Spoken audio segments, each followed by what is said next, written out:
Hi everyone, in front of me I've got Honor X7a and let me share with you how to reset camera settings on this device.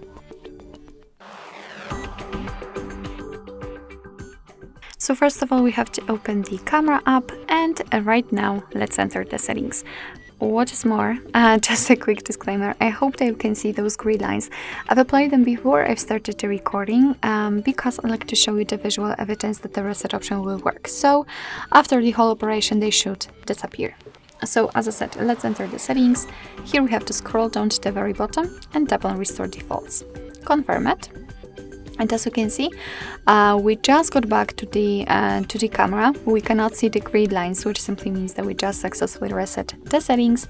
What is more, we've got this pop-out window because your device needs the access to the location, and this is the option which will appear if you're opening the camera for the very first time. So you will also have to do it, and the settings, and etc, etc.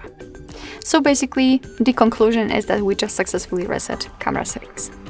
Thank you so much for watching. I hope that this video was helpful, and if it was, please hit the subscribe button and leave the thumbs up.